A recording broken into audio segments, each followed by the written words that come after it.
নমস্কার, story officially চ্যানেলে আপনাদের প্রত্যেককে স্বাগত। আমি আজকে হরিরাম ব্যাস জির কথা বলছি। আসলে হরিরাম ব্যাস তিনি বৃন্দাবনে এই কলি যুগেই তিনি জন্মগ্রহণ করে বৃন্দাবনেই তিনি ছিলেন।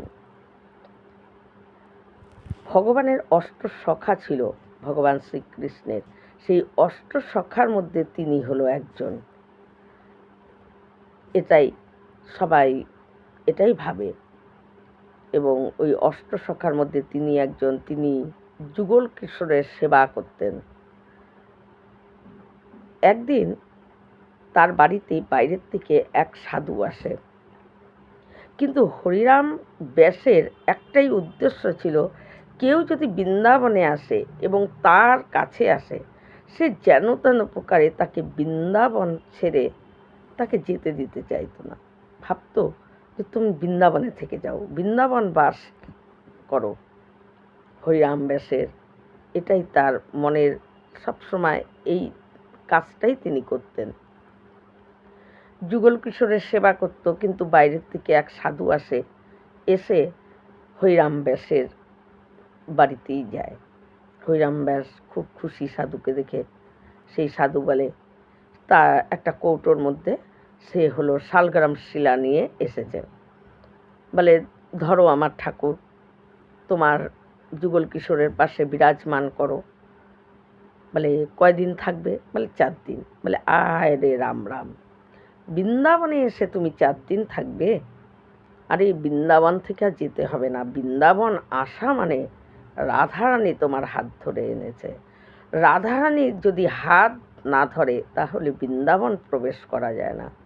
তুমি 4 দিন থেকে চলে যাবে? বলে যে না, আমি 4 দিনই থাকবো, তারপর চলে যাব। তখন থেকে হরিরাম ব্যাসের মনে মনে সে স্থির করতে থাকে যে 4 দিন পরে তাকে কি করে আটকানো যায়। 4 দিন চলে যায়। পরের দিন যখন 5 দিনের দিন যেতে চায়, বলে যে না না, আজকে যাওয়া হবে না, আজকে মুহূর্ত ভালো না। তো হরিরাম ব্যাসের কথায় সে সেই দিন থেকে যায়। পরের দিন যেতে চায়, বলে আজকে তো যুগল কিশোরের উৎসব, আজকে তুমি আমার বাড়ির থেকে কি করে যাবে? আসলে উৎসব না, তাকে রাখার জন্য, সে যেন যেতে না পারে তার জন্য উৎসবের ব্যবস্থা করে। তারপরের দিন যেতে চায়, বলে আজকে আমি সমস্ত সাধু সন্তকে নিমন্ত্রণ করেছি, আসো আমার সঙ্গে কাজে লেগে যাও, তাদের সেবার ব্যবস্থা করব। আজকে তুমি কি করে যাবে? এই করে করে এক একটা করে বাহানা দিয়ে দিয়ে 10 দিন কেটে যায়। 10 দিন পর তখন সে বলে যে না, আমার যেতেই হবে।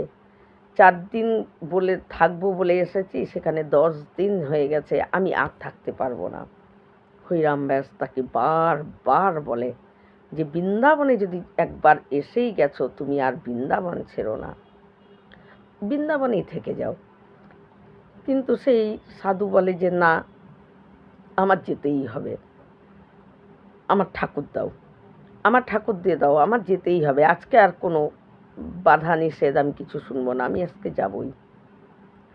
হরিরাম ব্যাস মনে মনে ভাবে, 10 দিন তো এক একটা বাহানা দিয়ে তাকে আটকালাম, আর কি করে তাকে আটকাই? হরিরাম ব্যাস কী করে, সে যে কৌটোর মধ্যে শালগ্রাম শিলা এনেছিল, সে যখন বলে আমার ঠাকুর দাও, তখন শালগ্রাম শিলাটাকে কৌটোর থেকে বের করে যুগল কিশোরের কাছে রেখে দিয়ে ফুল দিয়ে ঢেকে ওই কৌটোর মধ্যে একটা ছোট্ট পাখির ঢুকিয়ে বন্ধ করে বলে, এই নাও তোমার ঠাকুর, তোমাকে বারবার বললাম বৃন্দাবনে এসেছো, যেরকম শ্রীজি যেরকম তোমাকে বৃন্দাবনে হাত ধরে একবার এনেছেই, আর বৃন্দাবন রাধারানীর হাত ছেড়ে তুমি বৃন্দাবনে থেকে চলে যেও না, রাধারানী তোমার হাত যেরকম ধরেছে তুমি যেও না। কিন্তু ওই সাধু তাও যেতে চায়। তখন বলে, ঠাকুর নাও, আর যাওয়ার সময় ওই যমুনার জলে তুমিও স্নান করবে, আর তোমার ঠাকুরকেও স্নান করায়ও। তাই হরিরাম ব্যাসের বাড়ির থেকে সে ওই কৌটো, শালগ্রাম শিলার যে কৌটোর মধ্যে আছে, সেভাবে ঠাকুর ভেবে সে হাতে নিয়ে সুন্দর করে থলিতে রেখে সে যমুনায় যায়। কারণ হরিরাম ব্যাস তিনি সবাই তাকে মানত, কারণ সবাই জানতো যে ভগবানের অষ্টসখার মধ্যে একজন হলো তিনি। তাই তার কথা মতো ওই সাধু কী করে, যমুনার জলে স্নান করে। স্নান করে যেই বলে যে হরিরাম ব্যাস বলছে ঠাকুরকেও স্নান করাতে, তাই কৌটো যেই খুলে তার চোখের সামনে দিয়ে ছোট্ট পাখিটা এমনভাবে উড়ে চলে যায়, সে বুঝতেই পারে না পাখি, খালি দেখে যে উড়ে চলে গেল, কৌটা খুলতে কি জানি একটা উড়ে গেল। সে মনে মনে ভাবে যে আমার ঠাকুর উড়ে চলে গেল। আসলে আমার ঠাকুরের বৃন্দাবনে মন লেগে গেছে, তাই সে বৃন্দাবন ছেড়ে যেতে চাচ্ছে না, তাই সে উড়ে চলে গেল।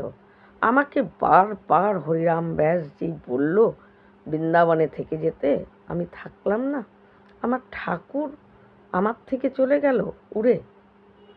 সে কী করে, যমুনায় স্নান করে ওইভাবেই আবার হরিরাম ব্যাসের বাড়িতে আসে। এসে হরিরাম ব্যাসকে বলে যে আমার ঠাকুরকে স্নান করাতে যাব, কৌটো খুলতেই দেখলাম উড়ে চলে গেল।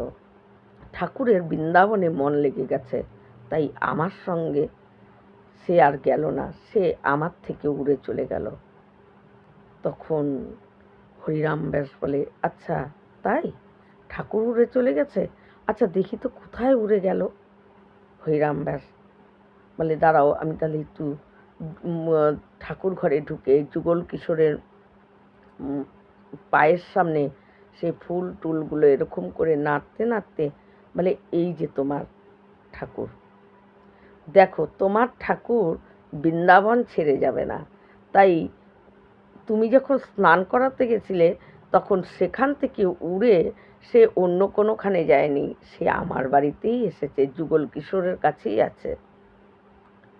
সেই সাধু তখন ভাবে যে ঠিকই তো, যদি ঠাকুরই আমার না যেতে চায় তাহলে আমার গিয়ে ওখানে কি কাজ। বলে, আমি বৃন্দাবনেই থেকে গেলাম। হরিরাম ব্যাস মনে মনে ভাবে যে আমি তো এটাই চেয়েছিলাম, কারণ হরিরাম ব্যাসজির একটাই উদ্দেশ্য, যদি তার ওখানে কোনো সাধু সন্ত বৈষ্ণব আসতো, তিনি আর তাকে বৃন্দাবন থেকে যেতে দিতেন না, তাকে বুঝাতো, তাকে যেমন করে হোক বাহানা দিয়ে হোক তাকে বৃন্দাবনে তার মন লাগিয়ে দিত, যাতে সে বৃন্দাবন ছেড়ে না যায়। তাই হরিরাম ব্যাস এইভাবে সাধুকে তার বৃন্দাবনে রাখার জন্য তিনি এটা করেছিলেন। হরিরাম ব্যাসের আর একটা ছোট্ট কাহিনী আমি বলছি। তিনি বৃন্দাবনকে এতটা ভালোবাসতেন, এতটা ভক্তি, বৃন্দাবনকে ভগবান বলেই সে মানত। তিনি কখনো সহ্য করতে পারতেন না যে বৃন্দাবন ছেড়ে কেউ কোনোখানে যাক। তাই তার কন্যার যখন বিয়ে ঠিক হয়, হরিরাম ব্যাস তার খুব মন খারাপ এবং তার বিরুদ্ধে, মানে তার মত ছিল না তার কন্যার বিয়েতে, কারণ যে তার কন্যা যার সঙ্গে বিয়ে ঠিক করেছে সেই হলো বৃন্দাবনের বাইরে অন্য জায়গায় থাকে। কিন্তু হরিরাম ব্যাস তার কন্যাকে বলে যে তুমি বৃন্দাবন ছেড়ে অন্যখানে বিয়ে করো না, বৃন্দাবন ছেড়ে তুমি যেও না। যদি বৃন্দাবনের কোনো মানে ছেলে তোমার বলো, আমি তার সঙ্গে তোমাকে বিয়ে দেবো, কিন্তু বৃন্দাবন ছেড়ে তুমি যেও না। কিন্তু তার কন্যা কিছুতেই সেটা মানে না, কারণ তার কন্যা তাকে পছন্দ ছিল এবং তার সঙ্গেই সে বিয়ে করবে বলে মনস্থির করেছে। তাই বলে যে না, এদিকে যখন বলে যে তাহলে ঠিক আছে, তুমি যদি এর সঙ্গেই বিয়ে করো তাহলে তাকে বলো সে যেন বৃন্দাবনে এসে একটা ছোট মোটো কোনো রকম একটা কুঠির তৈরি করে, সেখানেই যেন থাকে, সে যেন বৃন্দাবনের বাইরে না থাকে। কিন্তু যখন এই কথা হরিরাম ব্যাস বলে, তখন তার কন্যার সঙ্গে যার বিয়ে হবে তাকে যখন এই কথা সে শোনে, সে বলে যে এটা কি করে সম্ভব, কিন্তু আমি কি তোমার বাবার বিরুদ্ধে এইভাবে বিয়ে। তখন তার কন্যা বলে যে আমার বাবার কথা ছাড়ো, সে কাউকেই বৃন্দাবন ছেড়ে যেতে দেয় না। তাই আমি এখানেই স্থির করেছি, তোমার সঙ্গেই আমার বিয়ে হবে, আমি বৃন্দাবন ছেড়ে চলে যাব। এদিকে হরিরাম ব্যাসের কন্যার বিয়ের সমস্ত খরচা, সমস্ত কিছু, হরিরাম ব্যাস তো তেমন ধনী ব্যক্তি ছিল না, তিনি ভগবানের সেবায় বিলীন ছিলেন। তাই ওই এক রাজা, সেই রাজাই হরিরাম ব্যাসের, কারণ বৈষ্ণব তাকে মানত, তাই ওই হরিরাম ব্যাসের কন্যার বিয়ের সমস্ত সেই রাজাই দিচ্ছিল। তারপর হরিরাম ব্যাস যখন বিয়ের দিন, তার আর কিছুতেই কন্যার বিয়েতে তার মন এত খারাপ যে পিতারা কন্যার বিয়ে দেওয়ার জন্য ব্যস্ত হয়ে যায়। কন্যার বিয়ের দিন মন খারাপ লাগে যে আমার কন্যা চলে যাবে, কিন্তু এটাও তার দায়িত্ব, কর্তব্য, এটাও পরে, এটা দেওয়ার জন্য বাবারাই প্রস্তুত হয়। তাই হরিরাম ব্যাস কিন্তু তার কন্যাকে বারবার বলে, তুমি বৃন্দাবনের কোনো ছেলেকে পছন্দ করো, তুমি তার সঙ্গে বিয়ে করো, তুমি বৃন্দাবন ছেড়ে যেও না। বৃন্দাবন অনেক সৌভাগ্যে তুমি, এই ধাম তুমি পেয়েছো, এই ধাম তুমি ছেড়ে যেও না। কিন্তু তার মেয়ে কোনো কথাই শোনে না। তখন বলে যে ওই যখন নাকি তার বিয়ের দিন, বলে যে আগে ব্রাহ্মণ, বৈষ্ণব, এদেরকে আগে সবার থেকে বেশি আদর, আপ্যায়ন, সেবা করতে হবে। কিন্তু তার কন্যারা সেই কথাও শোনে না, বলে আগে যারা বরযাত্রী আসবে, আত্মীয় স্বজন বিয়েতে, তাদের আগে দেখভাল ভালো করে করা হবে। কিন্তু হরিরাম ব্যাস তাতেও তার মন খারাপ হয়, কারণ তিনি তার মেয়ের বিয়েতে তার আর কোনো মনই ছিল না। এখন মেয়ের ইচ্ছাতে ওই রাজা সমস্ত অর্থ দিয়ে, সেই রাজার তার বিয়ের জন্য অর্থ দিয়েছে, সেই দিয়ে বিয়ে হচ্ছে। কিন্তু তখন যখন দেখে হরিরাম ব্যাস মন খারাপ করে ওই যুগল কিশোরের কাছে বসে আছে চুপচাপ, তার মেয়ের বিয়ে, তার কোনো উৎসাহ নেই, কোনো কিছু নেই, তখন ওই রাজা এসে হরিরাম ব্যাসকে বলে যে আপনি মন খারাপ করবেন না, আমি এই বৃন্দাবনেই একটা তাদের ঘর তৈরি করে দিচ্ছি, তাদের থাকার উপযুক্ত আমি সমস্ত ব্যবস্থা করে দিচ্ছি, আপনার মেয়ে বৃন্দাবন ছেড়ে যাবে না, আমি এখানেই ব্যবস্থা করে দিচ্ছি। বাড়ি ঘর রাজা করে দেয়, এবং ওই হরিরাম ব্যাসের বাড়ির থেকে বিয়ে হয়ে তার মেয়ে বৃন্দাবনেই যে রাজা বাড়ি করে দেয়, সেই বাড়িতে গিয়েই তারা থাকতে শুরু করে। তারপর হরিরাম ব্যাস তিনি খুশি হন কন্যার বিয়েতে, তার কোনো আপত্তি ছিল না, শুধুমাত্র যে ছেলে গুড় অর্থ কম হোক, সব কিছু তার কম হোক, শুধু ভগবানের প্রতি ভক্তি থাক আর বৃন্দাবন বাস করুক।